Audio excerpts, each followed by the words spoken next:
السلام عليكم. تعالوا كده ان شاء الله النهارده معرض لحضراتكم مجموعة من الفراخ الرومي.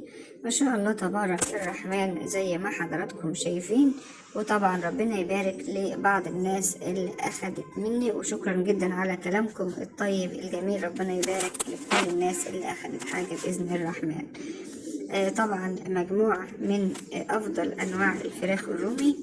وطبعا انا عندي خليط يا جماعة من الفراخ البرونزي مع الفراخ التركي، وبحاول بقدر الامكان ان انا يبقى عندي بس النوعين دولت، لان في ناس بتحب البرونزي التركي وفي ناس بتحب التركي الصافي.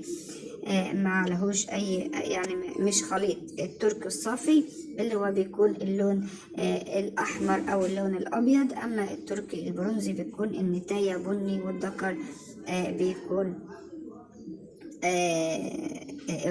بني او اصفر فاتح كده.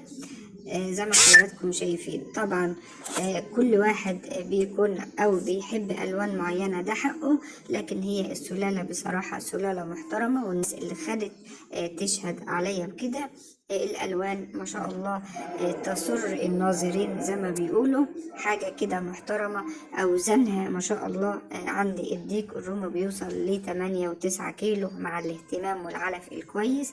الفراخ برضو بتوصل لأوزان عالية. دي طبعا للناس اللي عاوزة تسمن للأكل. أما الناس اللي حابة طبعا تربي كإنتاج وربنا يكرمها إن شاء الله وتبيع. ما شاء الله إنتاج عندي عالي جدا، بس برضو بأمانة أنا بهتم بالفراخ بتاعتي. وما شاء الله عندي السلالات طيبة. أهم حاجة إن السلالة تكون سلالة بياضة، سلالة كويسة. وأنا عندي بصراحة ما شاء الله ربنا يبارك لعباده الصالحين. السلالة من أفضل وأحسن أنواع الفراخ التركي. السلالة بياضة، سلالة إنتاجها عالي جدا. إنتاجها في التحضير مفيش أحسن من كده. الفراخ الرومي اللي عندي ما شاء الله يعني حنيتها شبيهة بالظبط للفراخ الرومي الهندي البيور الأصلي. حنية ما شاء الله، واحتواء للفراخ الصغيرة. حاجة أحسن يعني كويسة جدا. الفراخ ما شاء الله أحسن من التصوير بأمانة. حاجة كويسة إن شاء الله.